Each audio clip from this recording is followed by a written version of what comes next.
Hello, everyone. Welcome to Conica's World.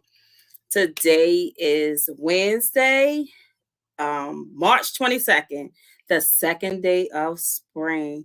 I try to do something real quick to be a part of the spring happiness. But anyway, first I wanted to start off with giving a moment of silence for that tragic accident here in Baltimore on 695 near Dogwood Road exit up in the Ricerstown Woodlawn area. So we're going to pause and give a moment of silence for that tragic accident and that may have injured anyone, but I know some of those people did lose their lives because it was announced on the radio today around 2 o'clock p.m. So just let's give a moment of silence for that for 1 second.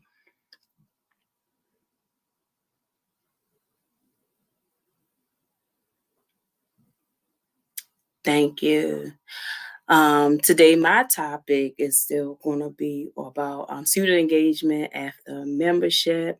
As I told you, wanted to speak more on this topic just to get a conversation going on and to talk about a little more about student engagement and how it is for students to be able to continue what they start or some of their experiences that they have once they become a member or they drop off and participation may be low or less. Um, I'm just gonna try to get this light and now I done did something and I went dark. Sorry about that. 1 second. I gotta get my little helper to come back and help me out a little bit with this light. So I'm just gonna talk about student engagement and how they stay being involved with what they get started, and even if it is including you or yourself, and you may be an adult and you be involved in some things, and how do you continuously to keep yourself engaged? Give me one moment.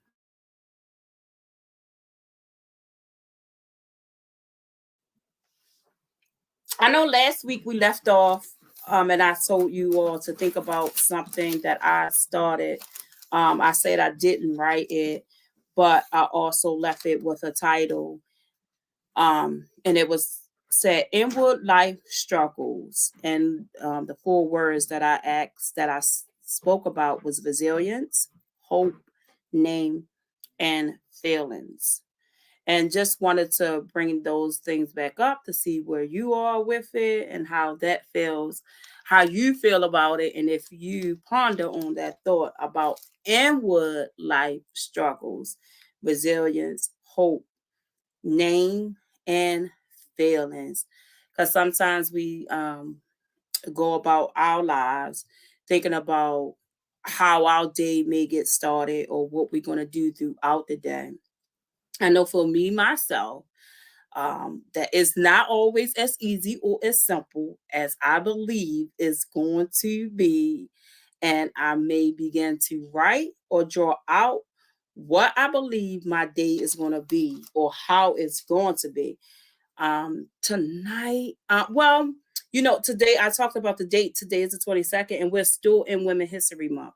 Oh, and I did have a couple things that I wanted to mention about Women History Month and why some of those have been talked about or spoken about or given speeches or lining up those things that make them the perfect person. Well, the wonderful person that they are, because don't want to say perfect because some mistakes may happen and you're not all what you want to be and how those things look for you. Tonight I did ask a guest to come on this segment with me. Tonight I invited I think it's Dr. Sarah.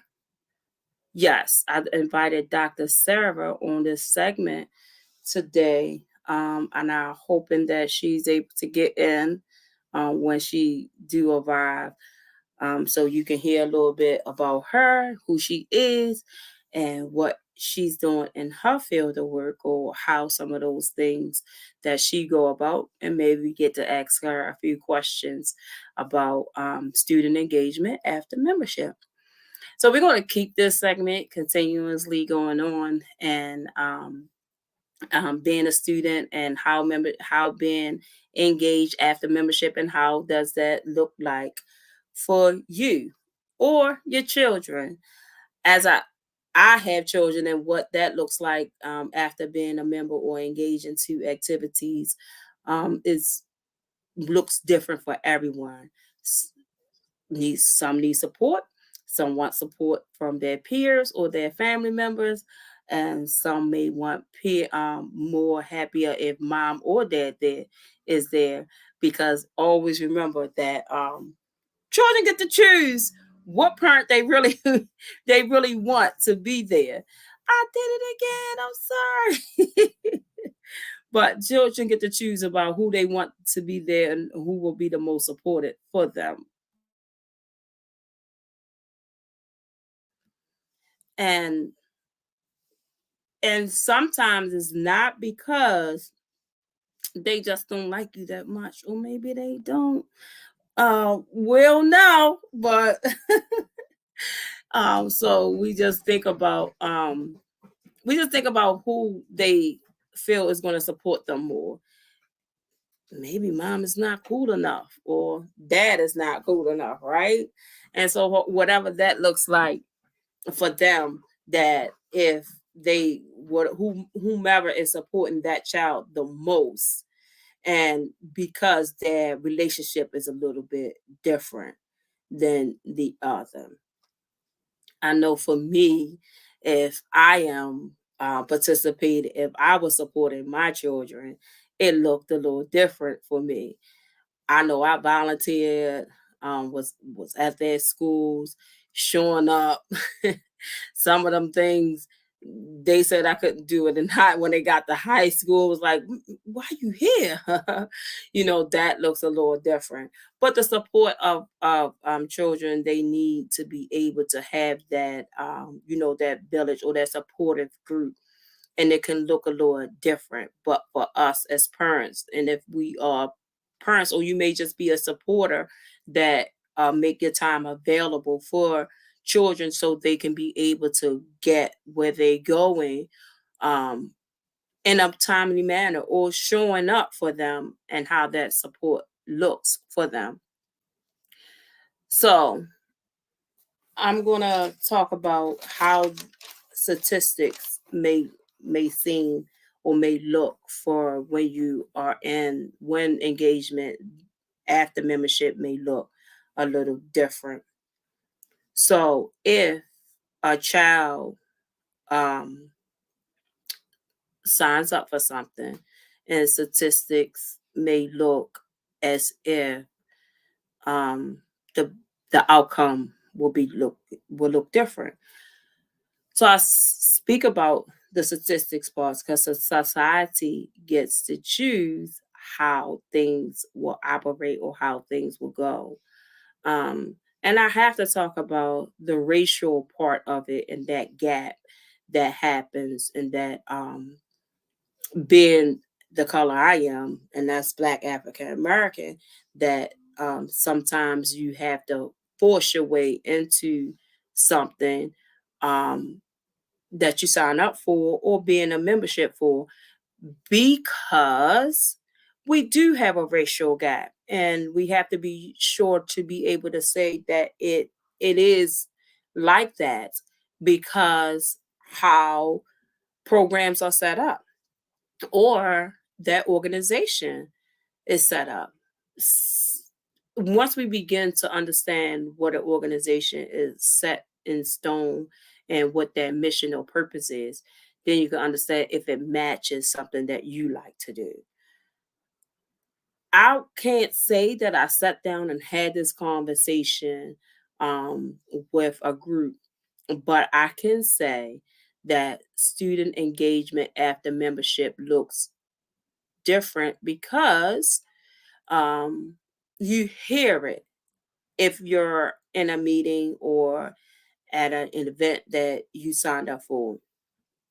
Um, when I give back to an organization, I give back because I understood what that mission or purpose was for me, and listening to others that was in the room and what they felt they weren't getting, or that isn't that place, or that thing that make them feel like they are a part of. It wasn't just for them, or it disengaged them because it wasn't giving them a reason to stay productive. So I had to talk about the racial gap and student engagement and membership, because that could be a hindrance. If it's a certain age of a group, they everybody has their own opinion, everybody have their own experience, and what it looks like to them may not look like to you, because you may not have experienced what that person have experienced. I'll talk about that racial gap and what it can hinder, and if you don't get that opportunity to be able to fit in and what you signed up for, that membership, and go a little bit further of being engaged. So you show up, sitting, waiting for something to happen. Remember, I talked about Elijah Cummings one day, and what he talked about is saying that, he felt like he didn't feel like he was making a change until he got the opportunity to talk about something that he experienced in his life, to be able to talk, to fight more for, or to write about more, or be more outspoken about. So therefore, those things can make a change for him and his community away, sir. Student engagement is not as easy as it may seem. And I'll say, because it's time commitment, it's time consuming, and it's reasons. Always wants to know the reason, what cause, or what hope to change, or what would it do to be able for you to have a reason to be in the organization that you may have signed up for, to be a membership, or how are you making your commitment. I'll talk about what participation of choices asking asking not. Why not asking? And I'll try to make this question right, because we are I'm right here of what the who what we would watch, and who wonder, and what's it to you. And those W's come from students themselves.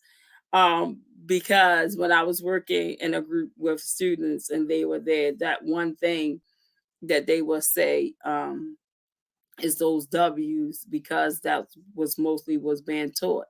And because it had different meaning and different reason. And if you were answering it, then you would think about what it is to you.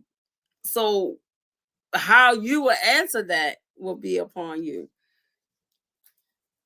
So participation in choices and asking not.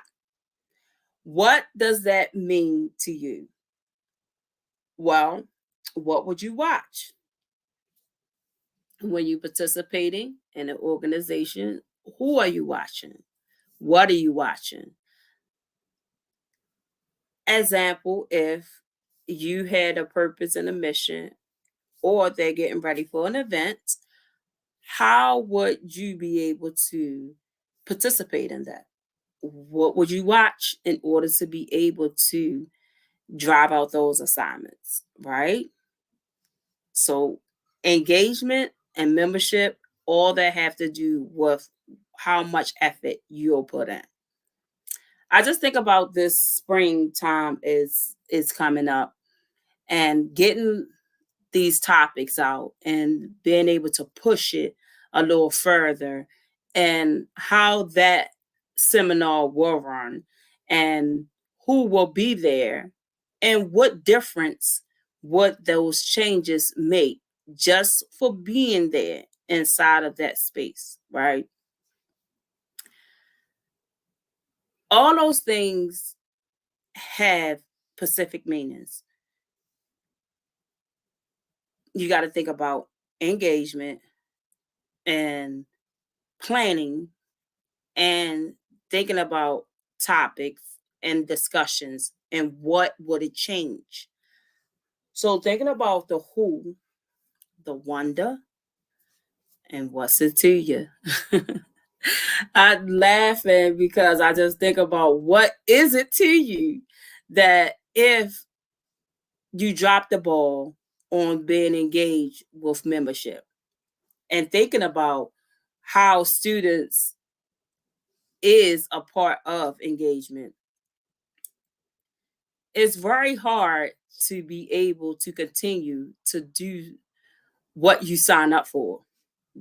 And it's true, because you have other things that are planned or you want to do. But when it means something to you, or you find that moment to be able to take your time and figure it out, or put more passion into it, then you'll keep continuously driving that home. I did want to talk about the women's month a little bit too. I had one particular women that I was going to talk about, but I am going to talk about these women in basketball that won the games yesterday. So give me one moment, because I did not have it right.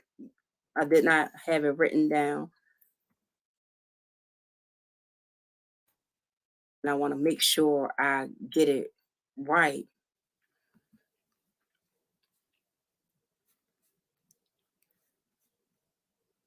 So I forgot the name of the teams that were playing yesterday. Was it yesterday? I think it was yesterday. And they dominated the game. How hard is it for them to have the momentum to continue in these play on this March Madness as it is, and to just to keep going and play hard, and play so hard like the way that they're doing. Women's basketball games. Give me 1 second.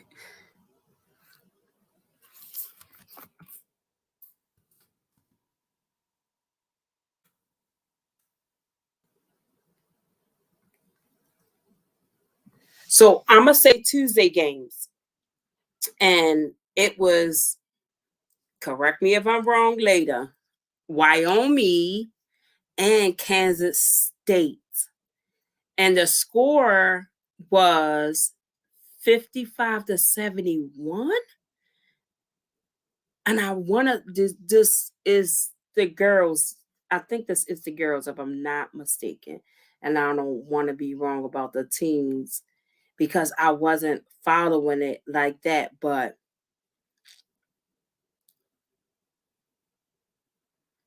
I believe it was. It was. Yes.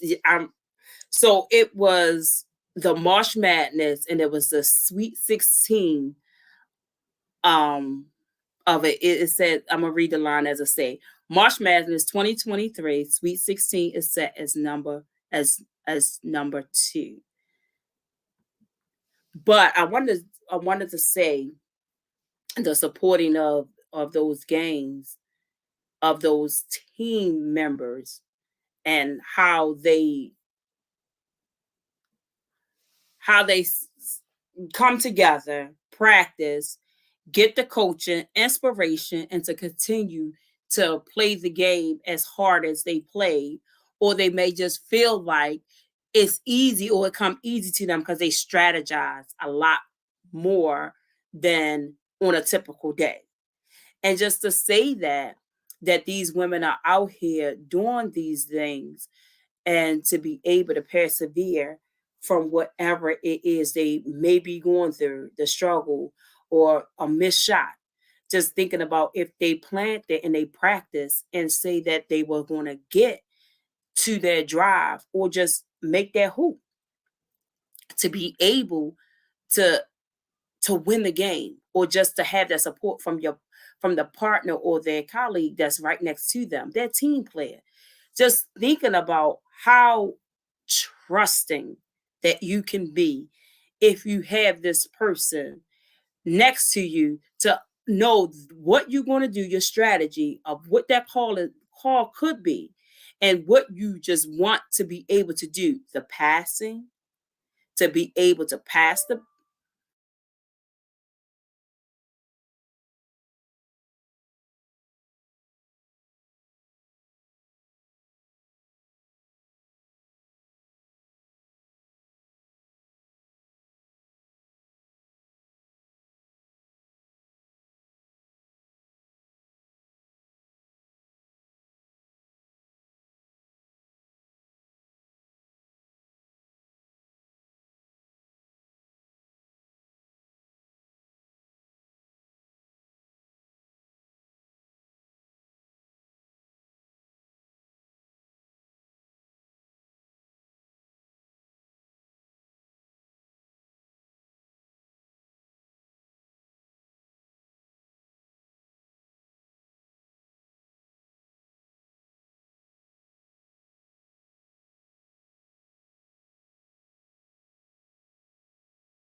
Oh, sorry about that. My my computer died. Notice today I didn't say I was having technical difficulties because I believe I had everything going and did everything properly. But I was talking about the game yesterday. Give me 1 second. And where I believe I left off, where I was talking about the team and support and being able to be supportive of one another.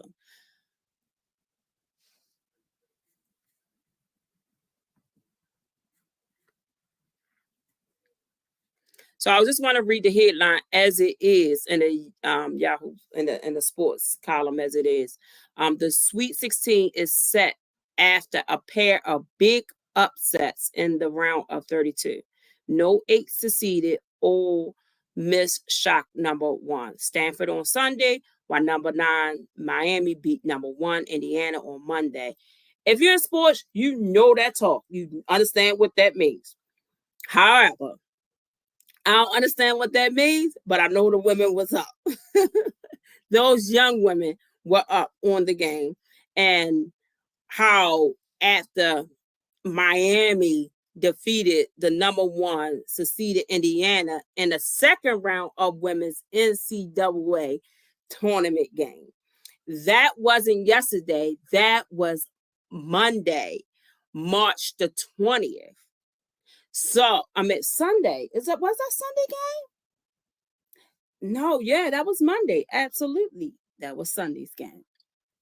And so what what I'm trying to drive to that point is to saying the support of the teammates with each other and taking what it is they practice and what they learn because they are a part of engagement.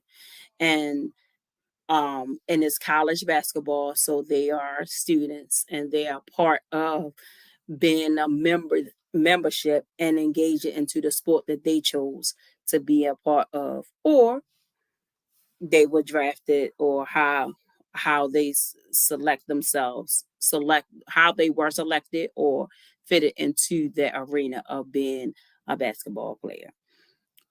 Just talking about those group of women on this topic, since it is Women's History Month. Just wanted to talk about a little bit about that engagement.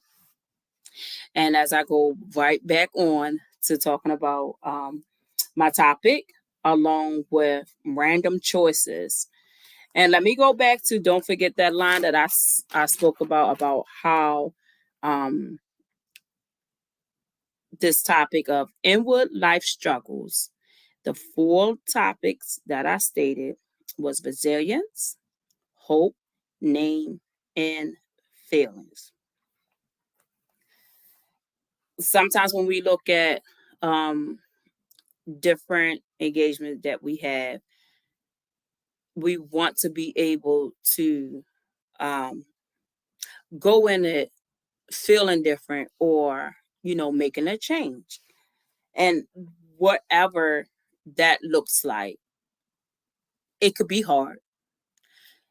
I am a community person, and it may not seem like I am a part of everything that goes on, as it seems as if I walk into a place and I'm not a part of that community event. It sometimes feel like, dang, did I even do anything? Or why wasn't I there? Or how did I miss that? Sometimes it could be just that because maybe it's just not for you. And that's a part of student engagement. But however, when you signed up for something, or you want to make a difference because you made some kind of accomplishment, or you felt that you had some kind of spark, or you made a difference or a change in that organization or that community, and you want to feel like, oh, I can do something the next step because that was easy, or what am I going to get from it? Sometimes children, students, as they are what age there is, whether if they're younger than ourselves, depending on what the audience is, that everyone learn different. And sometimes if the engagement is a little bit different than your first experience, you may believe that it's going to be like that every time. And thinking about that, if I signed up for this organization or this community work, why does it feel different or look different than it felt when I was here? Because the learning style may have changed. You have different kinds of learning styles, right? And I'll go over to a learning style theory or test, and how those things, you may get assessment on it.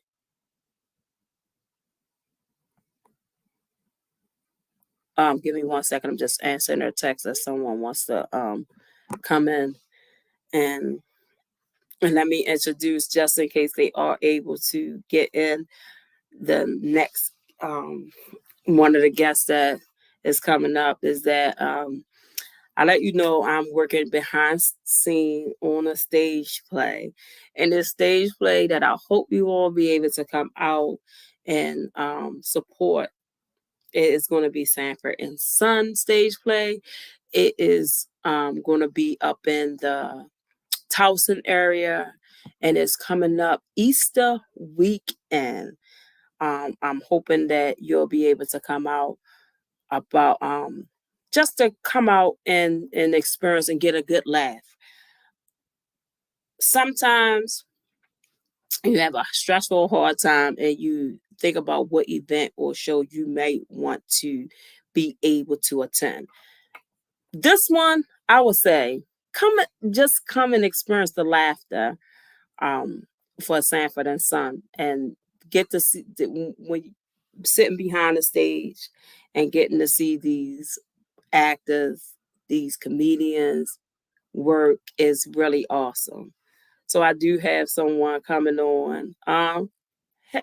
Hey, can you hear me? I want to make sure. Do you want to come on live? Sure. I mean, yeah, I'm here now. Let's Okay. do it. You kind of caught me in emotion though. I'm like at the grocery store. I just wanted to make sure. Yeah, I didn't want to miss it. All right, okay. So I don't know if you want to come on as your full name, or you want to come on as your character name. It doesn't matter. I mean, I tell them who I am. You know, my character. All right, so yeah, as I told you all, I'm working behind scenes with Sanford and Son. Show that's coming up is a stage play. It's Saturday, April the 8th. It's going to be 2 shows, one at 3 p.m. and then one at 7 p.m. It's going to be at the American Legion Hall. The address for that is 125 York Road, Towson, Maryland, 21204. Yes, there are fees for the tickets. Yes, the tickets cost. They are $30, but I'm telling you now, it's going to be worth it. The last. So I do have a cast member that's on here with me tonight, and I just want to say I appreciate your time. And I don't know if as I said, I'd like to let people go ahead and say who they want to be, especially when you're doing the acting. But if you want to come on as, you got your name on here as J Beyond Wise. Yes. So you want to tell everyone now who you are and the character that you're playing. I will be playing the character of Julio. Yeah. Yes, Sanford's Mr. Sanford's neighbor. So I'm excited. Be my first acting role, my acting debut, and yeah, it's been a lot of fun in rehearsals and what we put together. It's going to be awesome. So when you come out, you are going to bust your gut laughing. It's yeah. And I will tell you this: I'm not just saying this because Jay is on this platform and the character that he's playing. It takes a lot of time and energy and practice to be able to remember those lines. And not even only that, you got to get the character stance together. You got to become this character. And for you, I would say, Jay, how hard has it been for you? Or is it easy? Because sometimes from looking on my end, it looks so easy for you. I definitely had to study the character, go back and look at some footage of you know the who Julio was, the actor that played Julio, and then I'm not Spanish myself. I'm like, okay, how do I speak Spanish or learn some Spanish? So I talked to a couple of my Spanish friends, and they gave me a couple sayings to try to throw out there and everything, and just do my best to try to channel the character. And put of course put my own little spin on it, taste on it, and have fun with it. Yeah, absolutely. I'm glad you said that. See, I wasn't trying to see how much I could give away, but Julio character, he is Latino or Hispanic and he's from Mexico. And as you stated, you have to be able to be that character and be able to speak another language and get the tongue right.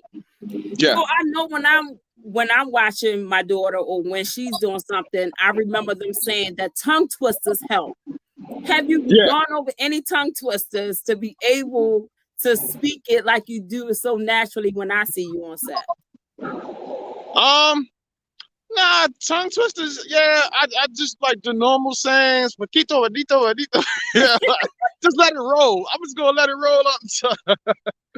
Absolutely. I might eat some Doritos, some spicy Doritos or something. Get the tongue moving. They get you there. So yeah. I know the lines are very a very long. It's more than 17 lines in a monologue, and I know you have more than 17 lines. Is this your first time? Is this your first time acting, reading monologues, and will this be your first time in a stage play? Yes. So this will be my first time in a stage play. I did a little acting in high school. I was in drama class, and I remember the first play that I really read for was A Raisin in the Sun. And I was at Northern High School when we did this. And before it got to stage, I ended up transferring. But during the reading, I was cast as the insurance agent because I was the only light brother in the class. I was the lightest brother in the classroom, so I had to play the white guy. Like, oh. Colorism, right? So right before you got on, I had to talk about those gaps and not say too much, but didn't have to talk about those gaps. So what we call that is colorism, because it does live and it's still very live here today. And 2023, that colorism is still alive today. But when you became that character, or you was pushed to be in that character from that drama role, and I heard you say you had to play that character. So because you was the lightest person in the room, that mean everyone was different shades of brown or different colors of black that we would say that was in that space. How did that make you feel? At the time, I was like, "Oh, really cool." Like, is there, you know? I just went along with it at the time because I was like, you know what? I really wanted to get into drama, and it was like I said, it's for the love of it and the passion of it. You know, I got pretty tough skin, so I was like, oh, okay, you know. Okay. I'm glad you say that, Jay. What you don't know, my topic tonight is, and it has been since I've been on this platform, about student engagement after membership. And I like that those words that you choose. It was a little bit tough. It was something that you want to do, and it was what you want to strive to do better. And you'll just go ahead and do it. So I just want to ask you this: did you finish being that character from the beginning to the end, and did you stay in your role and supported that drama or that play during that year you were there? Oh, for the Raisin in the Sun, well, that's like I said. What happened was I ended up transferring, so I wasn't able to take it to the stage in that role. So as it works out, yeah, it didn't turn out to to the end. Ended up, like I said, going to another school, but you know, if I'd have stayed there and then carried it out the role, probably so. Yeah. You know, it was my first shot at acting, and whatever. It's a team. It takes a teamwork, and I was just like, I want to support the drama class, the drama teacher, and we want to put this production on, and it's for the fans. It's for the people, to see.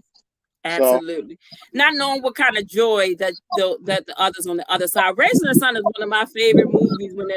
I love the Raising the Sun because I think about the character Sean Puffy Combs play, and I believe that I love the way that the mother encouraged him and pushed him to be the man, and she allowed him to be the man, and she knew when he was ready and when he wasn't ready.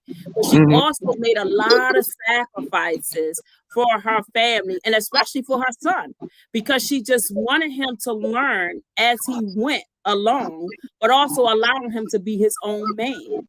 I really love that part. But your character that was coming in as the insurance man, that was kind of a tough part. Right. Yeah. That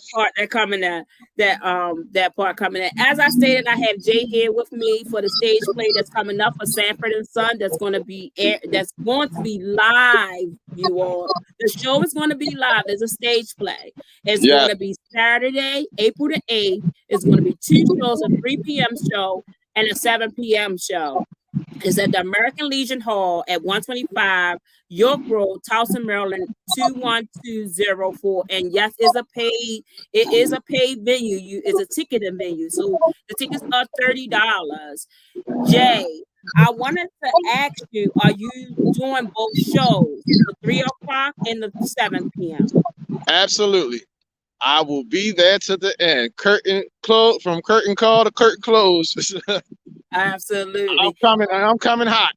So Oh, y'all oh, gonna get y'all money's worth. Trust me, you I'm coming gotta out. get ready. You gotta get ready Yeah, for these cats for who has been cast for this show. Is it's gonna be funny. I don't yes. know if you're gonna how much tissue boxes you're gonna need because you're gonna be crying, snotting, laughing, and if you haven't done those kind of laughs in a while, you're gonna be ready. You're gonna have your tissue boxes ready. But Jay, I Yeah. wanted to ask you if you will stay on our platform. If not, I thank you for coming on. I have Dr. Sarah Williams coming on, and we're gonna introduce her and let her go ahead and be able to talk about some of the things that she do. And as I stated, we are celebrating Women's History Month, and maybe she has something that she wants to add on to that. Awesome, awesome. All right. Well, look, I'm gonna have to try to see if I can check back in because my Okay. battery's get ready to die, and I gotta Okay. get this milk home real quick. So, Thank you but so thank you much so for much for coming on. having me. Thank you so much. Absolutely. All right. Absolutely. Blessings. So we had Jay. That was Jay. His character that he's coming on today. Going to be in the show. He's going to be playing the character Julio. I have Dr. Sarah Williams on. Dr. Sarah Williams. Is it okay? How do you want me to say your name? Do you want me to say the full name or just Dr. Hey, Sarah, Dr. Williams? listen, it depends on the day. Some days I'm mom, some days it just depends. Yeah. But yeah, thank you for having me this afternoon and this evening. You're welcome. Thank you for being able to come on. So, Yeah, Women's Doc, History Month. I'm glad you brought that up because absolutely. we need actually a month. I mean, I was thinking about it. I said I've been seeing so much sisterhood and cohesiveness and just love and support all month, and how we've been celebrating one another and clapping for one another, and we really need more of that. We really do. It makes it feel so warm, right? So good. Yeah. Yes, indeed. It definitely does. I totally agree. Doctor, I like to give you that title only because I am surrounded around doctors who have earned their key to their success and they work hard for it. And it's just not just because you want to put that in front of it. I just think it's respectful. But if not, just let me know. Well, I appreciate that. That's one of the reasons why I did my doctoral research on the experiences of women and graduate study, particularly Black women that are pursuing their doctoral degree, because we have such a different experience. It's more challenges, and we're trying to um, just be superwoman, managing the household, being a caregiver to parents, work, church, and keep up with our academics and our peers. And it's a very rigorous process in itself. A lot of us don't have the financial support, or we're the first one in the family to go that journey, and it can be very isolating and very lonely.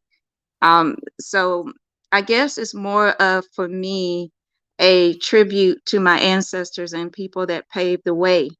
I had a talk with my daughter the other day, and because she's about to start her college journey soon, and I just let her know that there's it's a responsibility, and we have an accountability to our ancestors and our grandparents and our parents who scrubbed floors and sat on the back of the bus and made all kind of other sacrifices so that we could be Dr. Whoever. Yes. Because she wants to go to medical school. So I said, okay, you're going to be wearing a lot of hats, and you're a woman, and you're going to be a mother, you're going to be a wife, but they're not going to care when you show up and you're Dr. Carissa. They just want to see Dr. Carissa. Absolutely. Absolutely. I was just thinking about all those things that you just talked about as being a graduate student, studying and what you study your doctoral in, being a first time graduate if it is you of the college student in your family, and being able to have that title that you earned for learning styles. I was just talking about learning styles earlier, and saying that everyone learn a little bit different than what someone else may have taken on. Um, Dr. Sarah Williams, my topic is always about student engagement after membership. I stuck on that topic and I put that topic out there because I, with some colleagues, was invited to write an article that has been published in the Family and Consumer Science publications. And we spoke about that. We talked about that. We mentioned a lot of things because we want to know why the engagement with students, and particularly if we talk about it, college students are not engaged into other memberships. And you spoke on a lot there and how breaking those doors down and some of our ancestors who have paved the way for us and let's say all of them, because even if now we still have a lot of trauma, but we have a lot of um golden stars out here who have done a lot for us to open up doors in the political field, the Yes. the public health sector, and what you did your doctoral topic on. I really like that. Just thinking about some of those things, and how would you say that student engagement for you is so important, and after and being a member of a college, because we are members of a college, and it depends how do we want to give back and how much we put into it. If we're still there or as we pass through. I think we face a multitude of barriers, and you hit on something that I want to make sure I spotlight, and that is our resilience and our ability to have such astronomical, amazing coping. We are able to manage situations that a lot of others just could not contend with. So when students are not engaged, sometimes we have to look at what is the barrier. Is it an emotional barrier? Is it a chronic illness, considered a physical barrier? And then you talked about learning styles.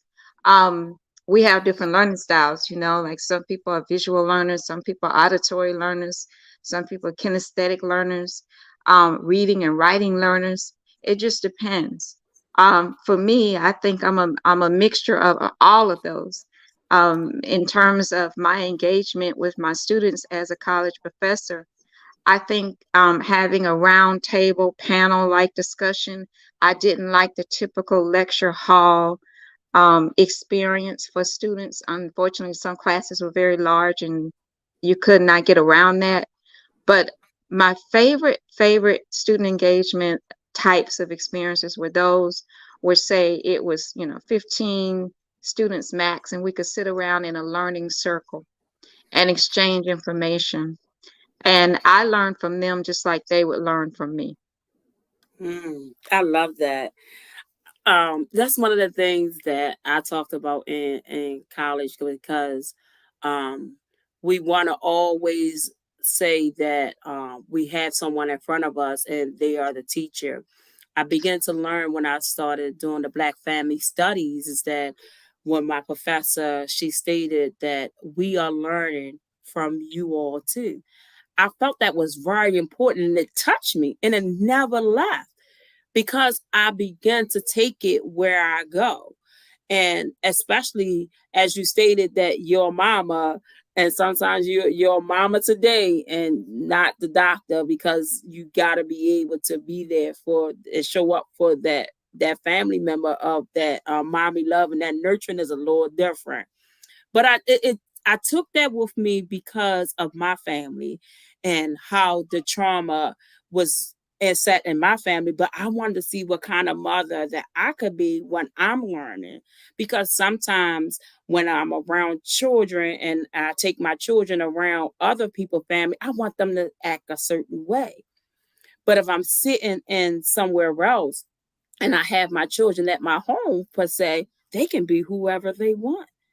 And I took that when my professor stated that and say that they're learning from us as well. That meant a whole lot because they begin to know who we are when we sign up or speak as not just that student, but our background as well, because it come along with us.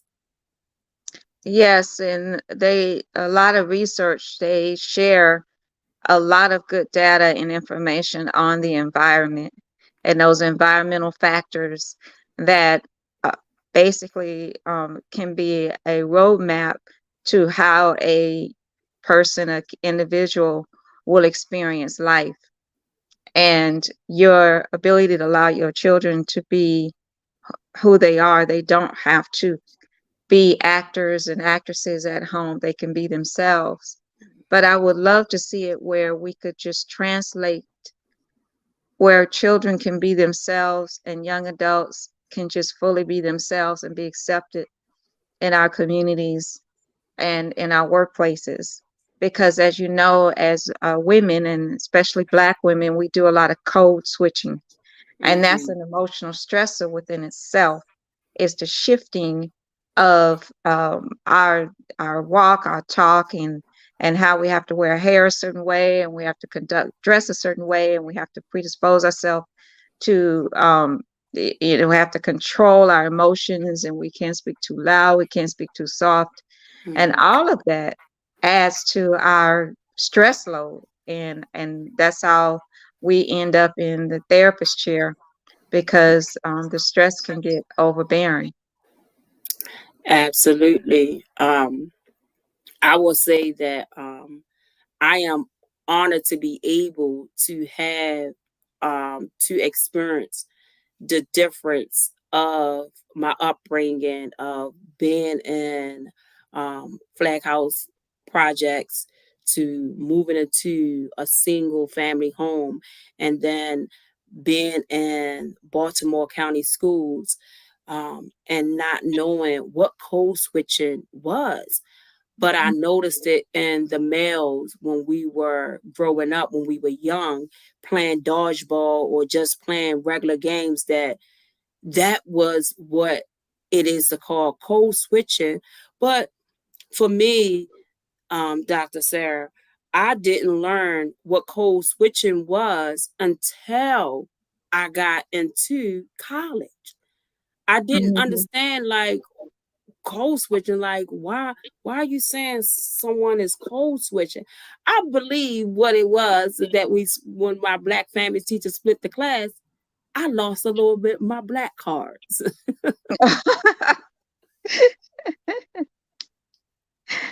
Oh, I think we all have had that experience.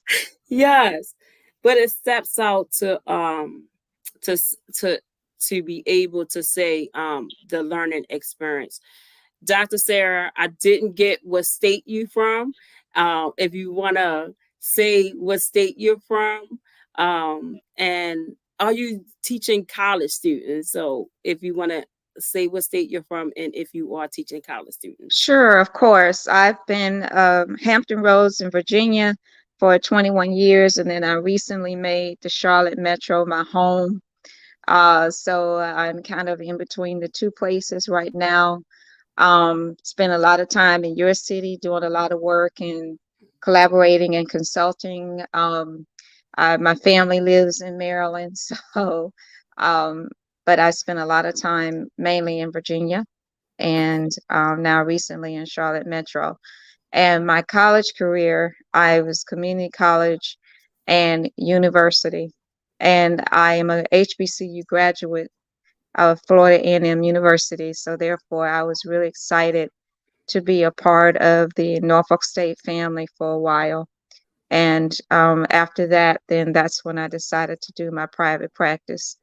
So I actually, honestly, my research um, on the experience of graduate students and women opened up a interest for me to be in mental health therapy, Mhm. because the research revealed so much data on the stress experience. And I was experiencing it myself. I thought it was just me. But when I found out it was a collective experience, I knew as a professor there was only so much you can do. You can advise students, you can counsel them while they're in class, but you're not their counselor, you're not their therapist. Mm. And so when I had an opportunity to re-credential, I went back to school after my doctorate and got the credentials to be able to offer therapy. And it was mainly women, graduate learners, college students that I was providing therapy for. And I just feel so pleased that God opened up this opportunity for me to maybe help somebody experience, because sometimes people quit just because they don't have the tools and the resources to help them process and get through certain challenges and situations. Oh, I love that. I am a college graduate, first college graduate in my family as well, Dr. Sarah. I also am the first graduate that graduate with a student debt free, not only out of pocket, but with scholarships. Oh my Um, gosh, that's great. yeah, thank you. The stress level, the experiences that I had, the emotions that I went through being a college student. It was not easy, and it may look like it was different at my home, but on campus, and it may look a little different that I was strong and always happy, but the mental depression that kicks in from having so much, and I was an adult student, so I did not go straight through um, high school and then into college. I went from middle school, college, I mean high school, had emotion and trauma in my life and had to drop out of high school, going back, getting my GED, then going to community college, and then to a big university. I graduated from Morgan State University, and that was not easy. So I just would like to hope that I can read your research, because I know that is really phenomenal. We Yeah, talk ab- it's yeah, we talk about the seriousness of this when we're on campus, but you got to be in that room to be able to say, I need help. The tears that I see fluttered, hmm, the cries, the blames, the pointing out, and it seemed like you listened, and to be able to help those college students, because it's something that it is that we want to be able to do when we're there as a college student. So I'm really loving that you seen that, because a yeah. lot of college students don't get it. We had brown bag up on Morgan State University, and they probably still do brown bag, and it's supposed to be exactly what private. So I'm Right. glad you And was it's able not, to do that. and the thing about it is, I saw this type of experience in people that pursued education probably when I was a child, and then I experienced it, and then I looked back and saw my students experiencing it. Mm. I mean, it's almost like it's acceptable, and it's not. And one thing that hurts me is when I see so much potential. And first, Mm. let's back up. Let's wait a minute. Okay. You said something so profound, because you basically went against the grain. You had to leave high school. Right there, most people would have put a period on your life and your education. Right then, college dropout. I mean, high school dropout, period. Mm. That's it. She lost. Mm. Trauma, period. Just she's done. Then you came back. Nope, I'm gonna finish this sentence. Then you went to college. She's not gonna make it. You made it. And then continuing on. And then you're finding a way to connect with people that will continue to pour into you, whatever your next level is gonna be. Mm. And if we just had a consistent flow of that, Just think how that felt for that moment, how great it feels for somebody to just take a minute and acknowledge you for what you do, what you're doing. That's what I'm about. Yes. That is so powerful, and I appreciate that. I am so glad you were able to come on this segment tonight. I hope this don't be your last time coming on. That we could just have you back on here. As I say, I just so on it right now. I hope I can be able to find your research and be able to read up on it a little more. That if you have more time in your schedule, sometime next month, that we can be on this. But before you go, because my time is up on here, but before you go, I began to throw this line out of this title. It is not mine. I did not write it, but somehow and somewhere that I write and I jot down these things. I want you to be able to ponder on this or come back when you come back that you'll have something to say about this title. And it's called Inward Life Struggles. And it's four subject lines on there, and it's resilience, hope, name, and feelings. And I'll Mm. repeat it again. Inward life struggles. One subtitle is resilience, hope, name, and feelings. I just want to throw that out there so the audience can just think about that a little more and figure out how that aligns with them and if they ever thought about those topics before and how they can just take it and apply it to their everyday life. Dr. Sarah, I thank you so much for being able to come on my segment tonight, Conica's World. And the topic that I speak about is student engagement after membership. Thank you for having me. It's been a pleasure, and this won't be the last time. We'll stay connected. Thank you so much. Have a blessed day. Okay, bye-bye. Bye.